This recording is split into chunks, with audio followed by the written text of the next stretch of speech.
The Fulani caliphate makes the Igbo Biafrans scapegoat again. Good morning, good afternoon, and good evening if you are watching. I am Robinson Ambrose Afam Efron. This is Mirror African Diaspora TV, MAD. Welcome to Biafra Today. This is essentially a program where we discuss social and political issues as well as cultural issues affecting the life of Biafrans home and abroad. In today's program, we would like to talk about how the Fulani Caliphate, for the second time in Nigerian history, has cooked up a ploy to make the Igbo Biafrans the scapegoat for disunity in Nigeria. One of the latest findings about the Biafran War is perhaps the fact that the Biafrans were used as a scapegoat for the failure of unity among the ethnic tribes that make up Nigeria. This is to say that the Biafran War was perhaps the only action taken by the Hausa-Fulani and the Yorubas, as well as the people of the Middle Belt, to create a sense of belonging which they needed in order to exist as a nation. Even before the creation of Nigeria, the relationship between the Hausa-Fulani and the Chiefs and Idomas was marked by a mixture of fear, suspicion, and hostility. This was caused by the violent subjugation of the Chiefs and Idomas to the rule of the Emirate by the British, even though they were never conquered by the Fulanis. In a similar way, the Kano riot of 1953, which claimed many lives of the Southerners and Northerners, was as a result of long existing strained relationship between the Northerners, who were opposed to Nigerian independence, and Southern political leaders who were in support of immediate independence from Britain. The relationship between the North and the South had deteriorated even more after this Kano uprising. The Fulani and the Hausa clans were able to hide under the prospect of one Nigeria to excel the need of the caliphate to lord it over the rest of the ethnic groups. In this respect, they deluded the people from the Middle Belt region and the Yorubas into believing that the Biafran agitation of 1967 was the major problem of the Nigerians' disunity. The coup d'etat of 15 January 1966, which led to the Civil War, was considered by the Northerners as an Igbo plot to consolidate power and overthrow the Northern-dominated government. In the course of the counter-coup, the Northerners, that is the Fulani, Hausa, and other tribes of the Middle Belt, such as the Chiefs and the Idomas, led a massacre against the Igbo and other Easterners, in which approximately 30,000 people were killed. At the end of the war, however, an estimated 2 to 3 million Biafrans were killed.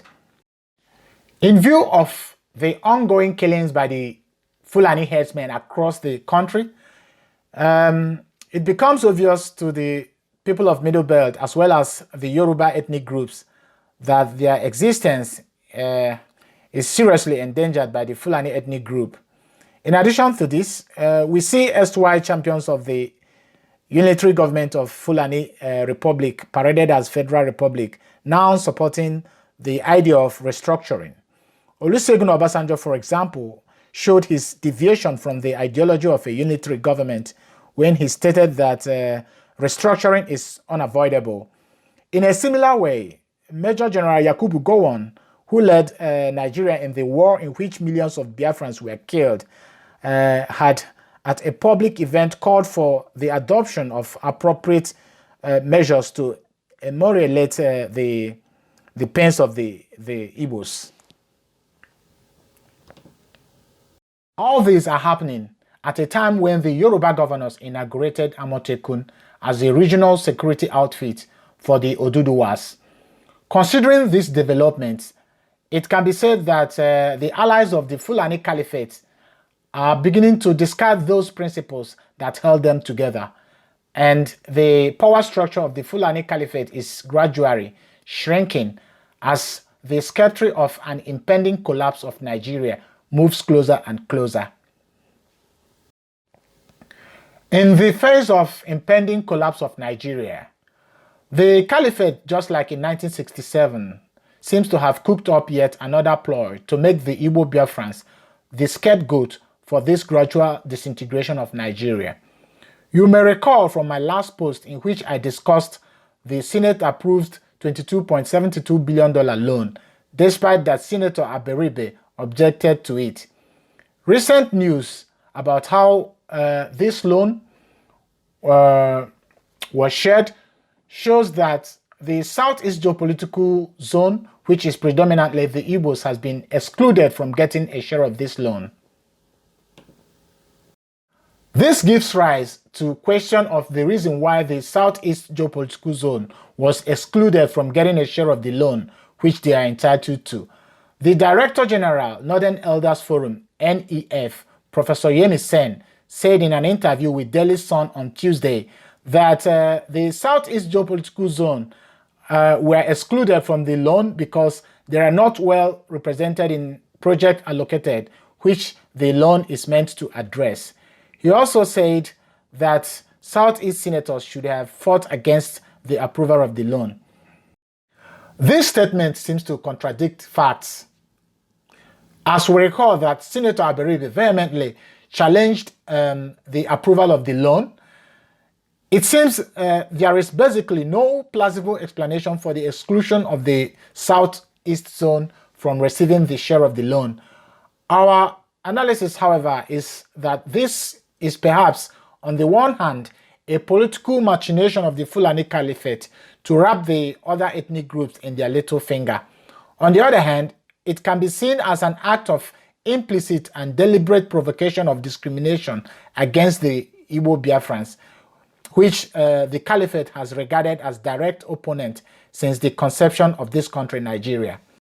While we consider the exclusion of the Igbo Biafrans from receiving the share of the loan to be ungrounded, we also have to emphasize on the issue of the silence of other ethnic groups. This is because the exclusion of the Igbo from the loan has a symbolic significance. The Fulani Caliphate wants to use this as a means to create the impression that there is unity between him and other political zones. In other words, the Caliphate wants to use the sharing of the loan as a means to make peace with the Yorubas and the people from Middle Belt who support its needs to maintain the Fulani Republic, which is presented as the Federal Republic of Nigeria. The problem is that by not objecting to this, it appears then as though these ethnic groups are in collusion against the Igbos. This would then mean that they have not changed from being used by the Fulani Caliphate. Thank you for your time. Please subscribe to our channel and click the bell icon to be notified anytime we post a new video. Once again, this is Miro African Diaspora TV.